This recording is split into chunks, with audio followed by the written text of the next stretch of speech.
Good afternoon, everyone.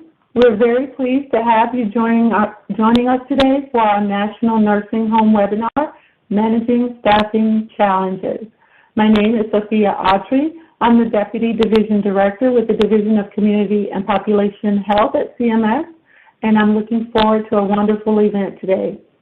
I would like to give a special thanks to our CDC colleagues, Dr. Namali Stone and Dr. Kara Jacobs-Liska, for joining us during the question and answer portion of the event.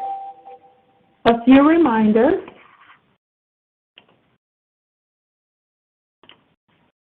The compliance slides and any resources offered can be found in the event resources area located to the left of your screen under the captions. The recording for today's event will be posted to the QIO program website, qioprogram.org, within the week, so be on the lookout for that. The webcast audio will stream through your computer speakers. For the best experience, be sure to have the headphones or your volume turned up. We recommend closing any other applications that may be open, especially those that use up your bandwidth. During the open discussion period, please keep in mind that we will get to as many questions and comments as time permits. If there are any unanswered questions, we will address those as well after the event and post them to our website. Please also note that we will have a post-event survey that will automatically be available after the event. Please complete this survey and let us know how we will make these and any other training opportunities better in the future. Next slide.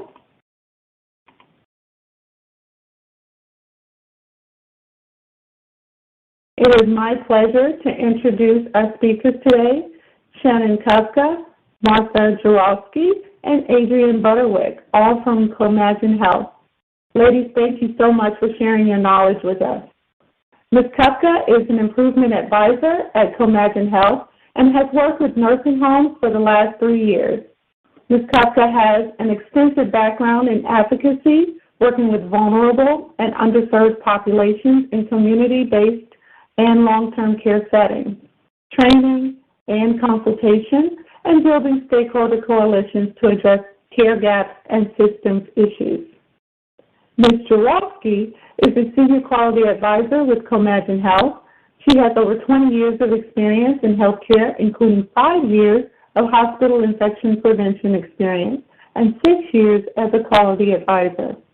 Through her current work in antimicrobial stewardship and infection prevention, she facilitates partnership building to bring state and local stakeholders together in aligning goals. And Mrs. Butterwick is an improvement advisor at Comagine Health and has over 15 years of public health project management experience.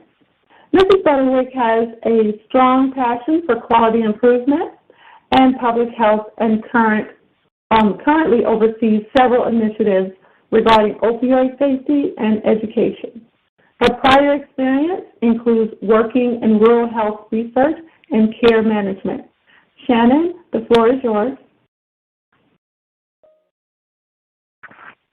Thank you very much, and thank you to the Centers for Medicare and Medicaid and the QIO program for hosting this series. We appreciate the opportunity to discuss this very important subject.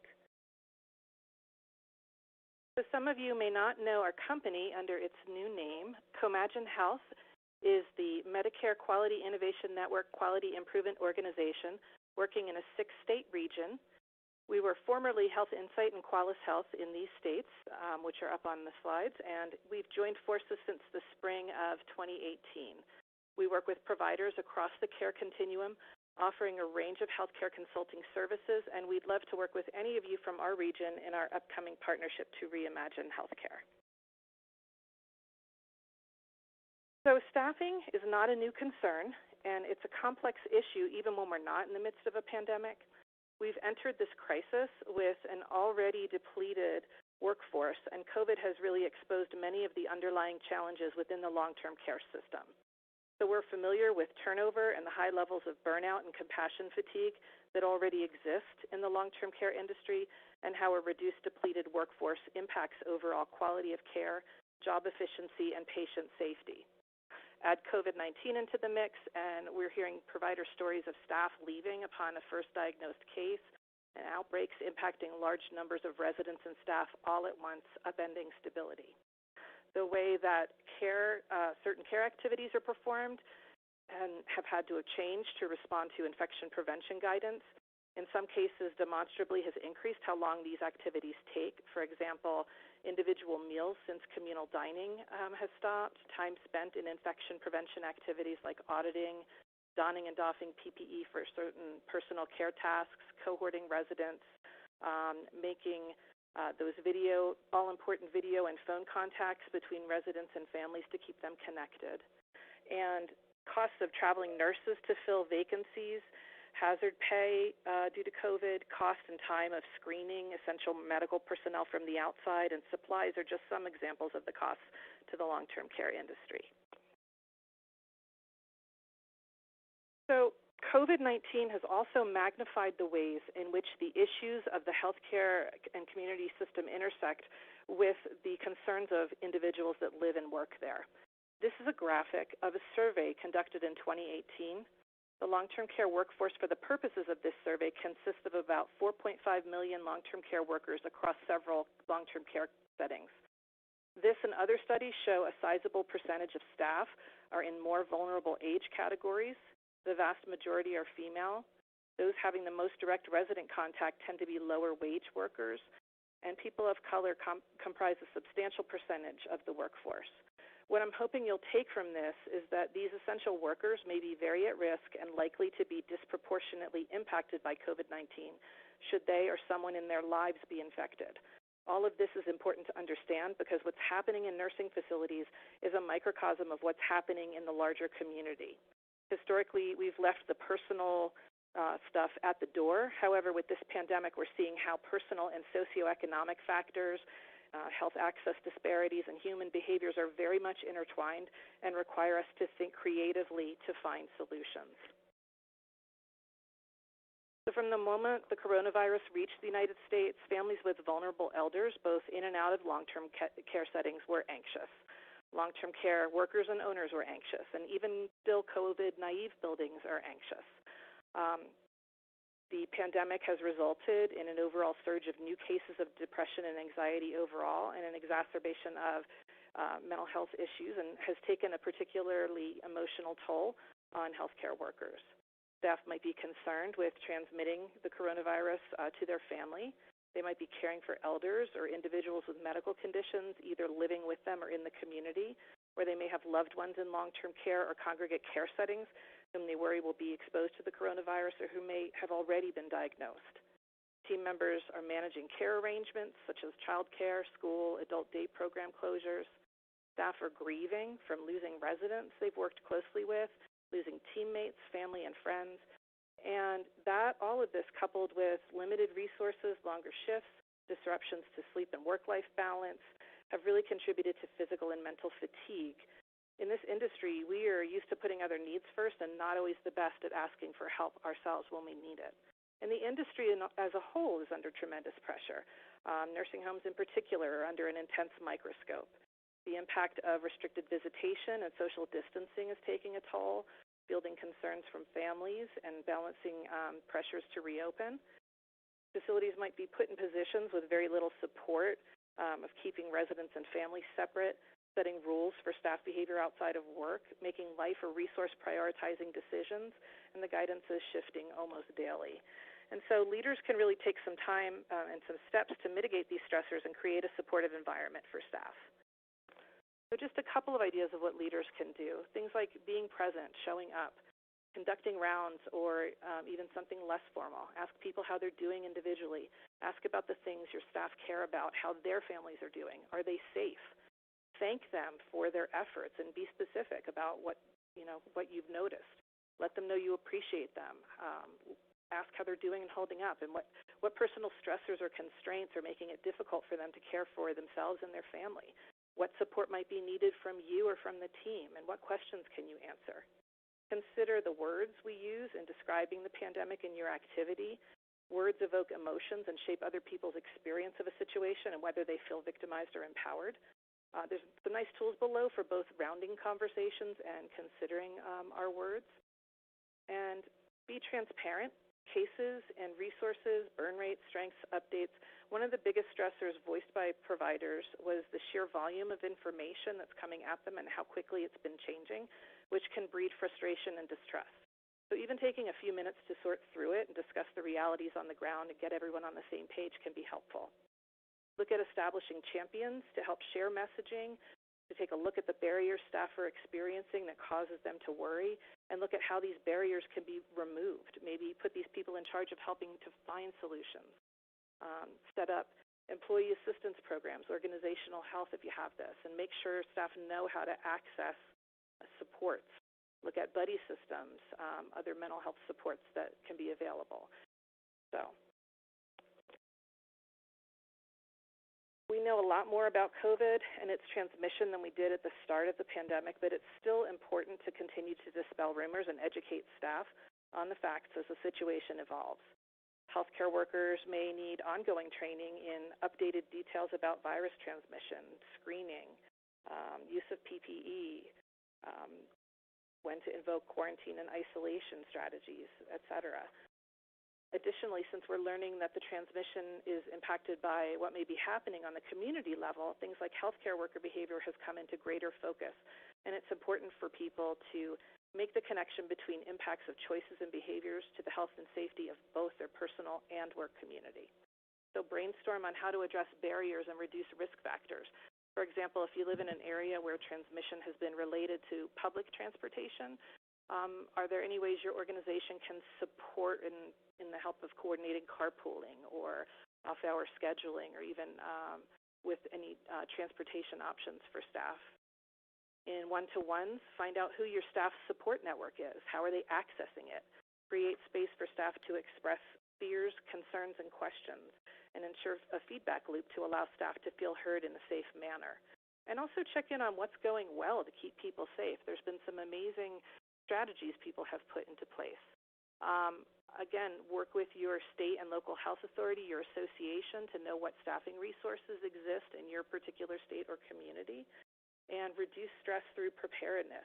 Facilities are running planning exercises to be proactive, reduce anxiety, and increase staff's sense of self-efficacy, and allow them control over what they can. So these are just a few examples of steps that could be taken to support staff during this time, and I'm going to turn it over to Martha.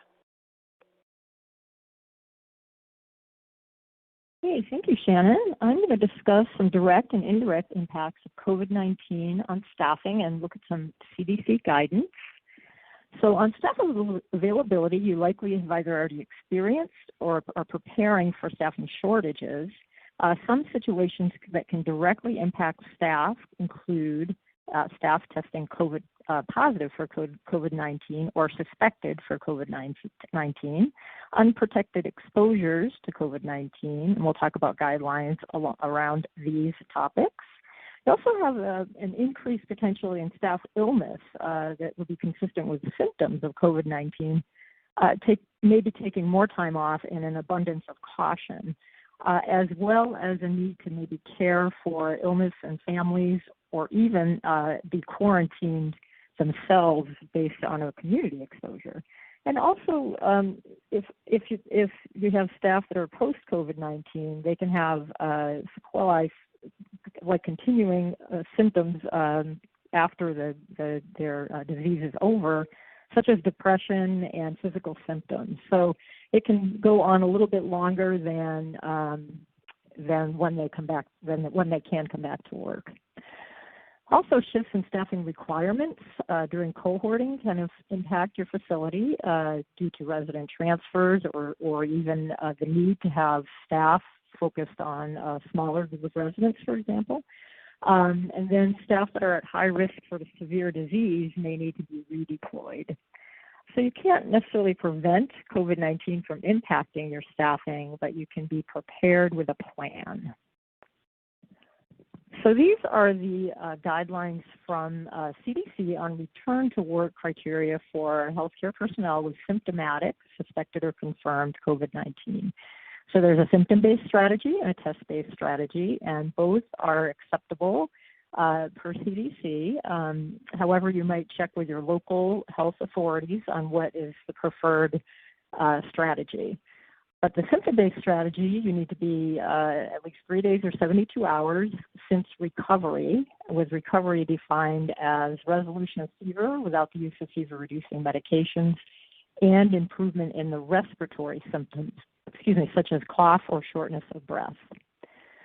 And it has to have been at least 10 days since symptoms first appeared. So you have a minimum of a 10-day window of being out for a test positive symptomatic case. The test-based strategy, you also have to have the recovery as above noted, the 3 days, 72 hours, recovery from symptoms, and also the negative test results from at least 2 consecutive respiratory specimens collected greater than or equal to 24 hours apart. So you need the 2 negatives and recovery from symptoms, and that can take sometimes those tests can remain positive for quite some time. The test has to be a FDA emergency use authorized COVID-19 molecular assay. So it needs to be a viral identifying virus type of test. Return to work for asymptomatic is similar, but with some variation. So these are for anyone that is laboratory confirmed positive but never developed symptoms. So if symptoms ever develop, you would go back to the work criteria for symptomatic healthcare personnel.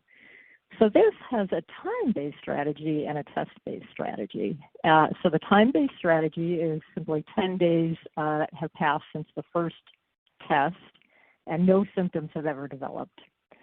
The test-based strategy, again, a negative test from the 2 consecutive specimens taken 24 hours apart are the 2 ways you can clear to return to work for asymptomatic COVID-19. And this is all based on when it's thought the healthcare personnel are infectious.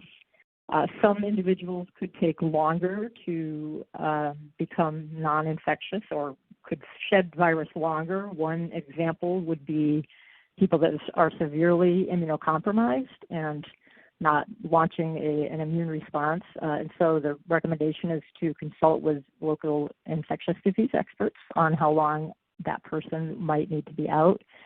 And also note that viral RNA via PCR detection of that is a very sensitive test, and it is not really testing the ability of that virus to its infectiveness and its ability to be transmitted and cause disease.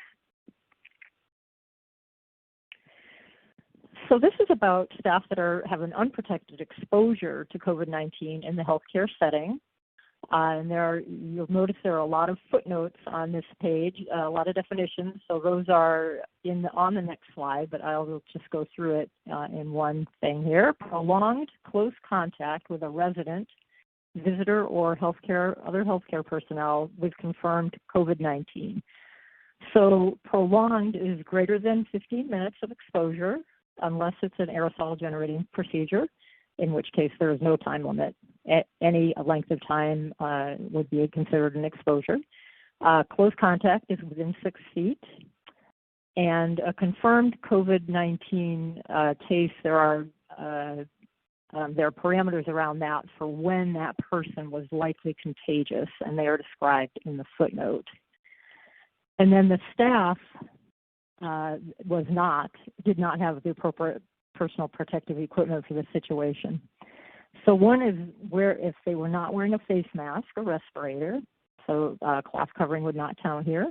If they were not wearing eye protection, in particular, if the positive case was not wearing any face covering, if the droplets from the COVID-19 positive person were able to get into the mucous membranes of that staff member, And then if they were not wearing all appropriate PPE while performing an aerosol generating procedure, and those are also listed in the footnote. So you have to have both the exposure and then the lack of PPE to be considered an unprotected exposure. And if that occurs, the restrictions are excluding from work for 14 days after the last exposure. So as you can see, that's longer than a minimum time for an actual positive case. And this is due to the incubation period. And then you also want to have the exposed individual self-monitor and report in, make sure they are not actually developing disease. And these are the footnotes that are just there for your reference. And return to work practices and work restrictions. So after someone is out with COVID-19, if they come back before all their symptoms are completely resolved, they should wear a face mask, so a surgical procedure mask or a respirator at all times in the healthcare facility. Once their symptoms resolve, they can go back to their universal source control. And it says in the facility, but it is really the entire campus potentially, anytime you have risk of encountering others. So being outside for a walk, you would still be wearing that face mask. And then monitoring for symptoms, of course, and reporting that if you have recurrence of any symptoms. So contingency planning, as you've probably seen for PPE, you can also do this for staffing shortages, canceling non-essential procedures and visits. Many of you, I'm sure, are already doing. And consider shifting indirect care roles during a pandemic. So if somebody's not being utilized in the way they typically are, looking at holes or places in the current situation to put their time to use with ensuring adequate training for these new roles. And for preparedness, this is a great time to pull out your preparedness plan, but if you have worked before on regional plans to care for residents in any kind of emergency, but specific for COVID-19, is there a COVID-19 unit that they can go to, or can you have one in your facility, and how will that impact staffing? And then develop return to work plans for staff based on the unprotected exposures as well as the positive COVID-19 tests. So prepare as much as you can if you have not had any COVID-19 yet, or if you have had some and you could have more. That preparation in your staffing is going to help you. So crisis capacity is, of course, when you are in crisis, you don't have enough staff to provide safe patient care. And this is when you could implement regional plans for transferring patients, either due to residents, either due to lack of staffing or to COVID-19 to other designated facilities. And there is this will be a time when you could allow asymptomatic, the healthcare personnel who have had an unprotected exposure, but are not infected to continue to work. And of course, you're going to screen for symptoms, as you likely are for all your residents, all your staff, and then wear a face mask for source control while at work for 14 days.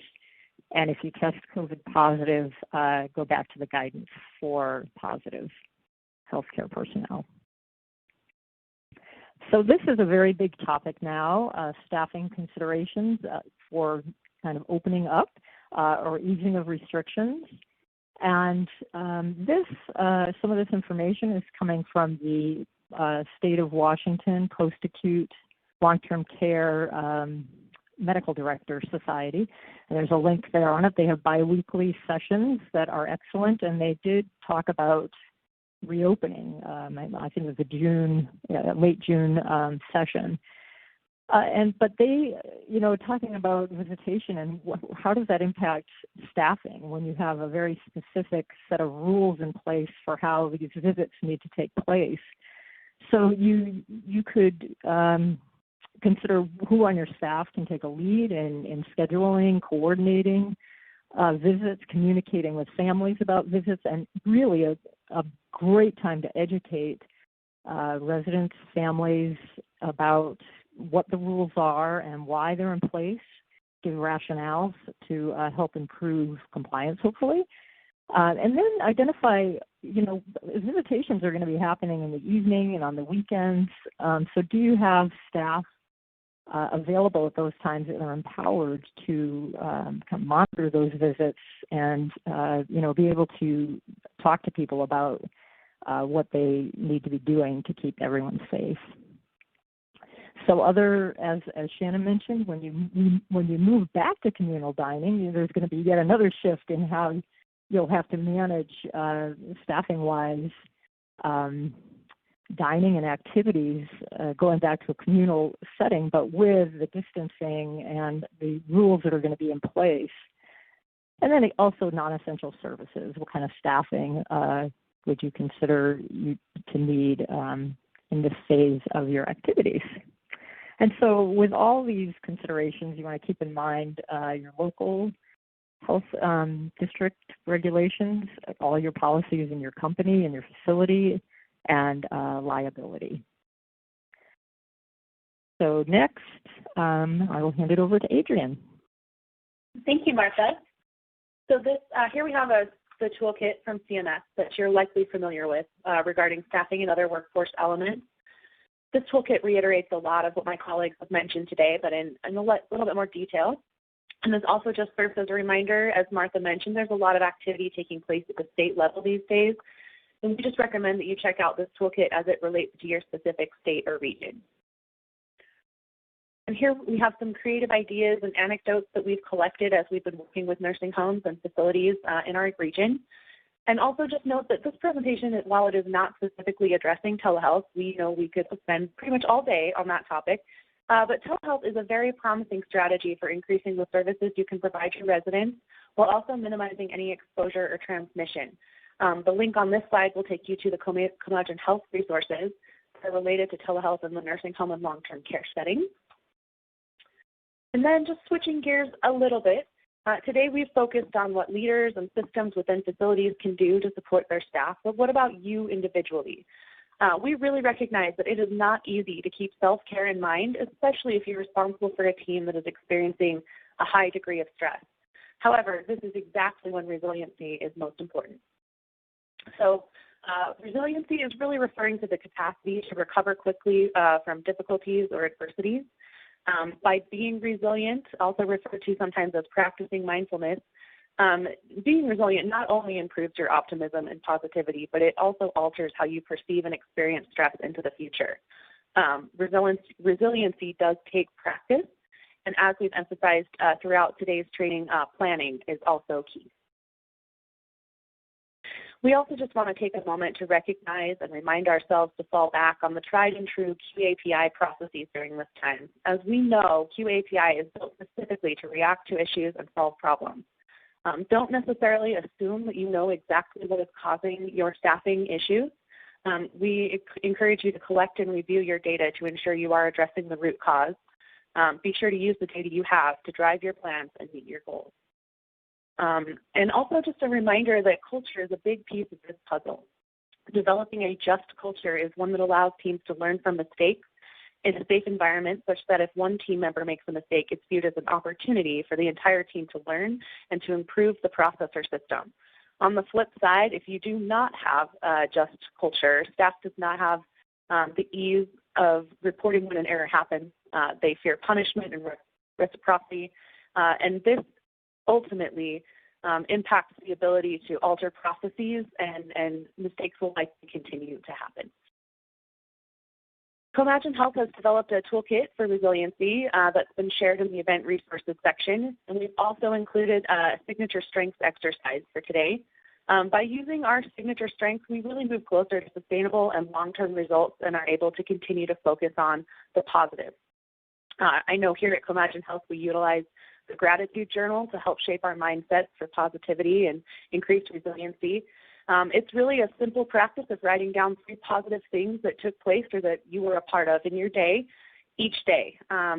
A great quote that I was reminded of while we were putting together our materials for today's presentation was, "The negative screams, but the positive whispers." It just reminds us that it does take intentional focus to increase resiliency and positivity. And here we want to make sure to mention the Daily Institute for Healthcare Improvement huddles. They're fantastic in providing a brief daily update with excellent speakers. They share comprehensive notes and resources. And specifically this week, they have focused on the QAPI process. So I strongly encourage you to check out their notes and resources. They've been discussing tips related to COVID-19 practices and other great tools. And also, here at Comagine Health, we've been focusing on similar topics in our monthly half-hour Hot Topics webinar series. Last month, we recorded a session on boosting your mental health during a crisis. And next week, we'll continue that discussion specifically addressing recharging compassion and minimizing burnout. The registration link is included in today's materials. And you can also see a library of the recorded sessions from past webinars on our website. Here we have a list of resources and references from today's presentation. And as a reminder, the compliance slides and all resources referenced, including the Resiliency Toolkit and Signature Strength Exercise, are contained in the, can be found in the Event Resources area located on the left of your screen under the captions. Thank you so much for this opportunity. I will now pass the call to Angel Davis. Thank you so much, Adrienne. So I will actually pass it back to Sophia so we can move into our question and answer session. Thank you, Angel. So now we will conduct an open discussion and Q&A session. So again, please be aware that we'll get to as many questions as time permits. So for the remaining questions after the event, we will post those answers to our website at qioprogram.org. And so I will go ahead and start with the first question. And this is one for you, Comagine. Will the RN staffing requirements be waived during shortages? So as far as requirements, I would actually direct that. To me, that feels more like a question that might be better answered from our CMS colleagues, because I know, again, a lot of states are looking at the staffing concerns, and so I'm not sure that is a question. And I'm gonna see if anyone else, either from CDC, has any comments on recommendations with how to look at staffing for RNs during this shortage period. Yeah, hi, it's Namali Stone from CDC. I really agree that that particular question about waiving of specific requirements is something better answered by our colleagues at CMS, and I know we may not have the right group of folks on this call today, but I wouldn't want to speak out of turn. Thanks. No problem. And I do want to let everyone know that we plan on inviting our colleagues that actually provide those recommendations and requirements. So they are not on the call currently, so any of those questions we will forward to them so we can get you an answer. So the next question will be a question from CDC, and just want to turn it over to Angel. All right, thank you, Sophia. So the first question is, can you provide thoughts on using asymptomatic COVID-19 positive employees? So new positives with no symptoms and no time away from work for caring for COVID-19 positive patients. And I can repeat that if I need to. Sure. Sorry, this is Kara. Can you repeat that? Sure. So they want to know.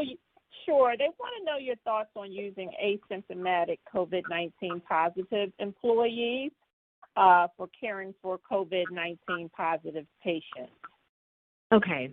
So our recommendation is that if individuals, even if they're asymptomatic, they don't have any symptoms, but they do have laboratory confirmed COVID-19, they still should be excluded from work until they meet the appropriate, either the time-based or test-based strategy for coming back to work.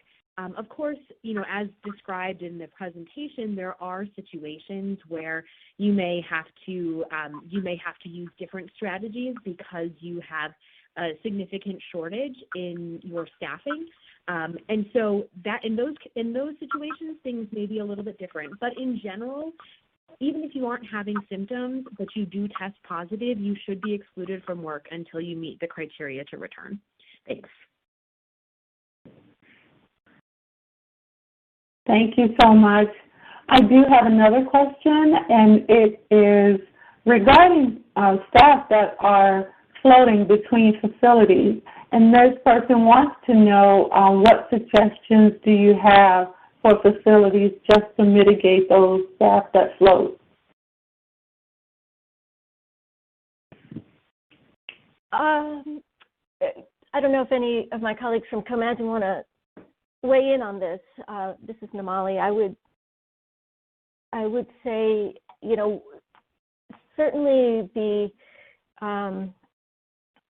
the more places an individual works, and given also the context of COVID spread and prevalence in the community, there could be increased risk of unwittingly introducing virus into the center for someone who's asymptomatic but infected.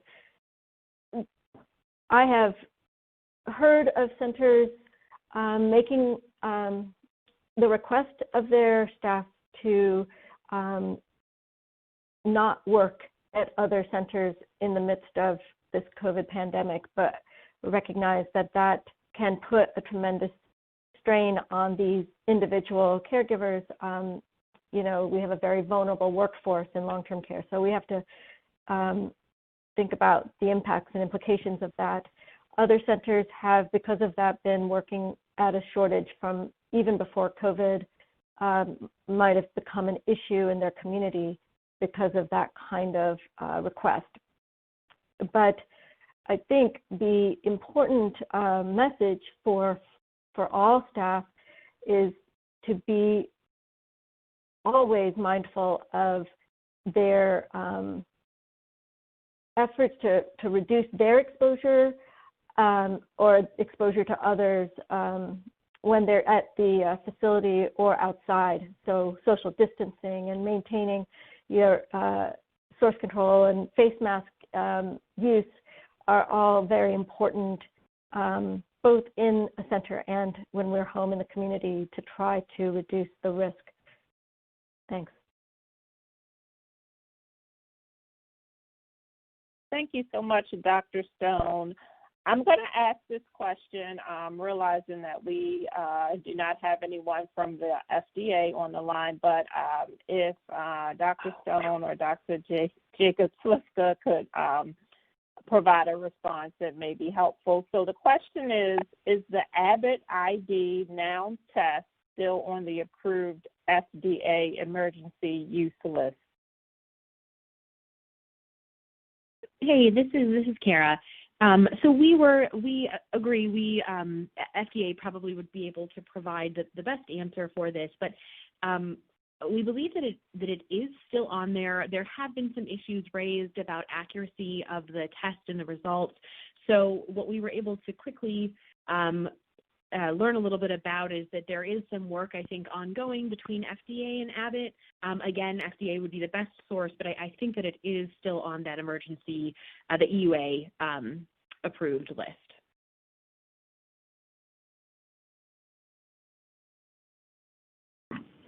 Thank you so much for that answer.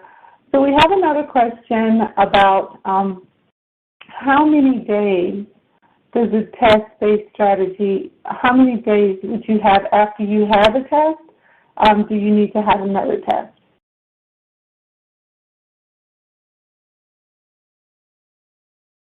So hi, this is Namali. I think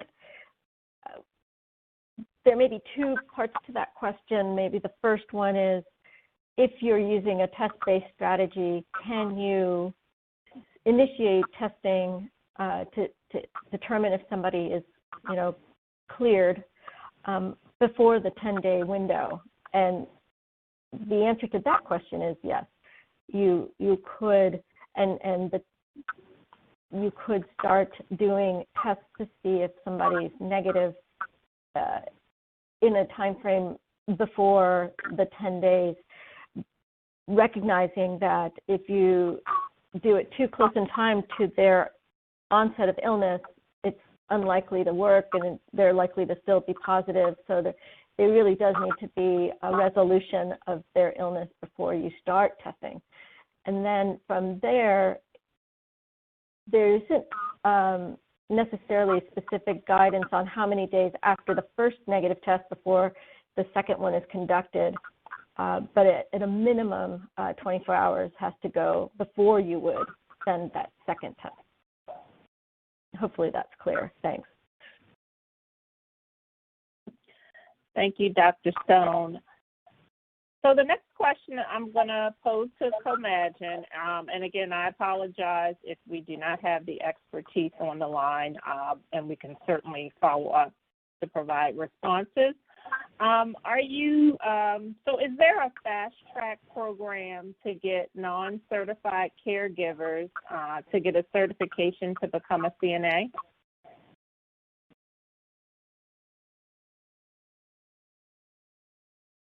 So I know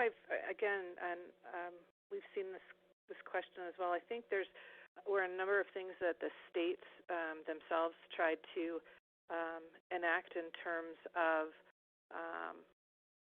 expediting onboarding and following the federal guidance related to waiver of some of the requirements to kind of ease the staffing burden a little bit. Outside of that, that may be, again, more of a CMS directed question, unless any of my colleagues would like to weigh in on that.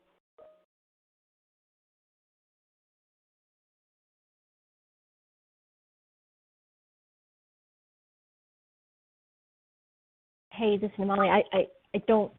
I don't really know any additional information about some of these fast track options to increase, providers who can perform different services in nursing homes.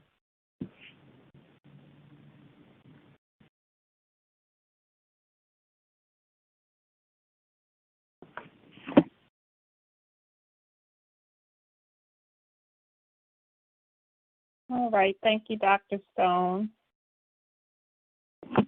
Thank you. Mm-hmm. Yes. I have another question, and it is primarily about the coordination of multiple organizations and agencies, and that is particular the QIO program under CMS and CDC and the different other parts of CMS that regulate the nursing homes. And I can address part of that, and then I can turn it over to our CDC colleagues to also address part of that.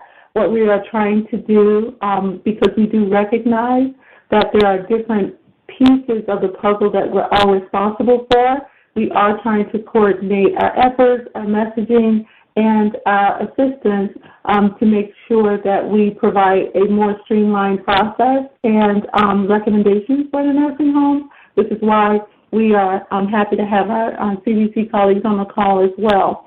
But that coordination goes down to any of the technical assistance that's provided to the nursing homes.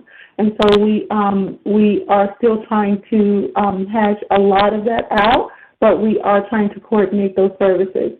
So just want to turn it over to my CDC colleagues and see if you have anything else to add to that as well. Yeah, hi, thanks, Sophia. This is Namali. I appreciate the question and recognize that there are a lot of different sources of guidance and information. So it is critically important to try to be as unified and consistent and aligned as possible. And we are grateful to Sophia and her team for the opportunity to be on these presentations with them so we can hear the questions and try to contribute based on our current guidance. There are also ongoing efforts and conversations that we have with our colleagues at CMS who do survey oversight, and we are in frequent dialogue trying to identify when there may be confusion out in the field and ways that we can help clarify for both providers and surveyors what are appropriate strategies. Some of the work that you're trying to do is very challenging in circumstances where there are shortages of supplies and shortages of staffing. So we continue to talk with and coordinate with our colleagues to do the best we can at making messages as consistent as possible. Thanks.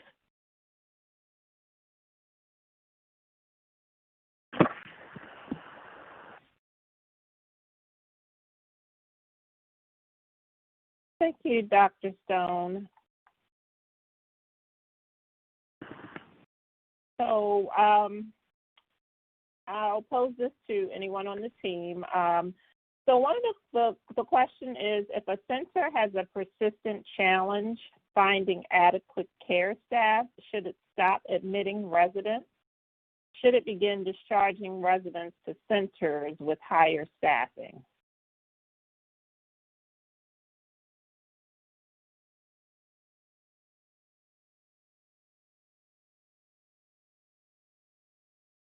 Does anyone want to take that? Hey, this is Namali. I okay. can give it a shot. I think the concern is there a point in time when a facility may not be feeling safe at being able to maintain clinical operations and provide the safest level of care for the residents? And we certainly hope that people are not getting into that circumstance and that they are able to access emergency preparedness resources at the community and county level, including teams that can be deployed to help support and augment staff in centers that are experiencing a crisis. But that said, you know, those decisions are really, they have to be made there at the local level, and we would hope that that kind of circumstance would be being supported closely by the state and local health departments as a resource to guide providers that find themselves in that circumstance. Yeah, this is Martha. I agree that it definitely should include the local health authorities, and if there is an emergency plan, to refer back to that on, you know, where residents might best fit, as well as the survey agency of the state. Thank you so much, Martha and Dr. Stone. So I have a question about testing staff. And the question is, with the delay in the test results, can we recall a staff or an employee who has been out due to COVID symptoms after 10 days of being on quarantine if that employee no longer has symptoms? And they didn't say retesting before they came, just if they can recall them back in.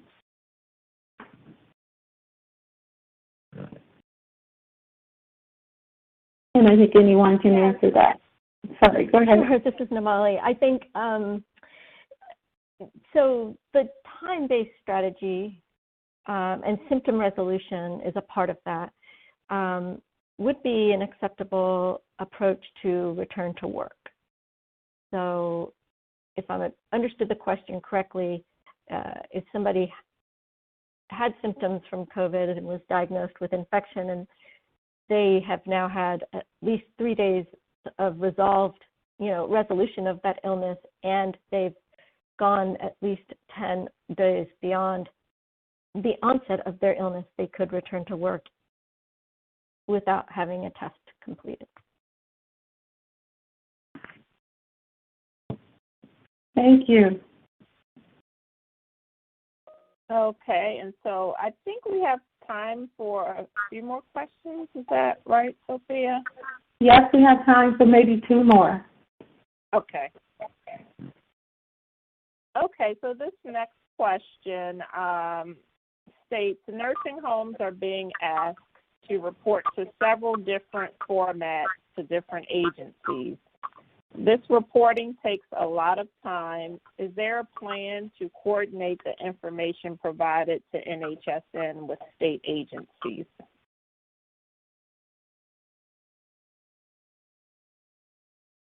So that would be. Hi, this is Namali from CDC. I think we do appreciate that there are a lot of different entities at the state and local level, in addition to the federal level, interested in asking for regular data to be submitted on COVID cases and outbreak experiences.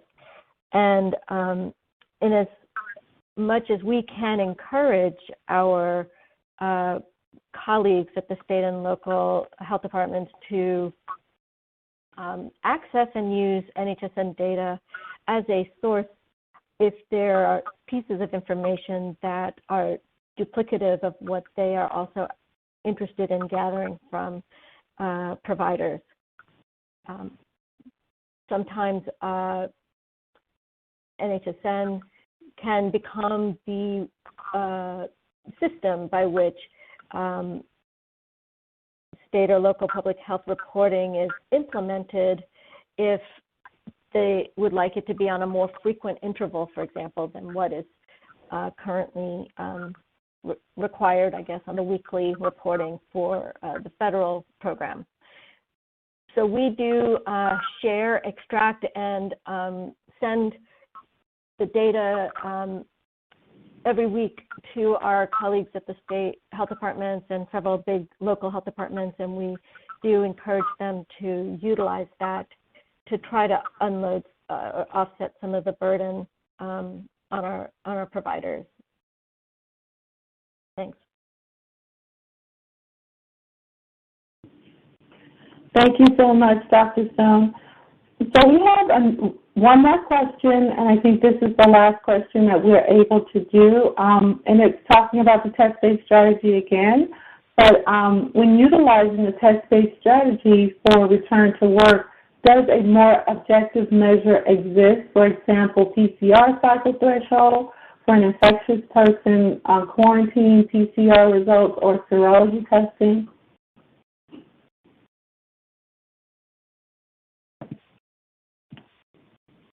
Hi, this is Namali. It's a very sophisticated question. I appreciate it. There is a growing body of information and evidence around the time when the detection of virus that can be grown in the lab and spread to others, when does that reduce and go down relative to people who continue to have positive PCR tests? At this moment in time, we do not rely on things like longer cycle time thresholds for PCR, detection of virus as a strategy. However, on an individual case-by-case basis, that is certainly a piece of information that can be used to determine when an individual may be able to return to work or be discontinued from precautions when they are in a circumstance where they have prolonged positive tests. And we are always reviewing the literature and gathering our own evidence with partners in order to refine this guidance, because we know that there are challenging circumstances around the use of the PCR method as the primary test-based method. So I would say, you know, as I know you all do, continue to check in with us on our website, because there are updates that happen as we gain more and more data to, you know, help address some of these challenging circumstances. Thanks. Thank you so much, Dr. Stone, and thank you to all of the presenters and the Comagine team that assisted in answering the questions, as well as other CDC colleagues. Next slide. Angel, would you like to talk about our next presentation?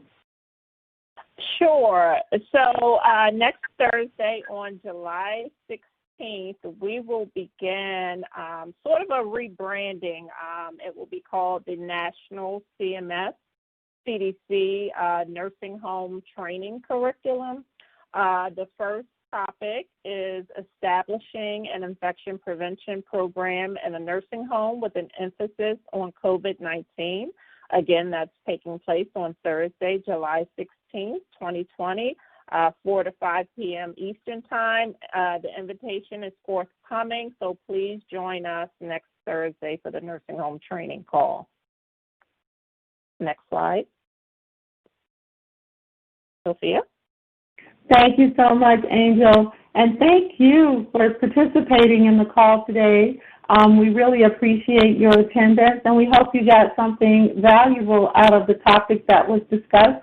So please take a moment to complete the survey from today's event, and that will actually come up at the end of the presentation. And we will also include a link in the chat. Thank you so much, and this is the end of our presentation today. Thank you.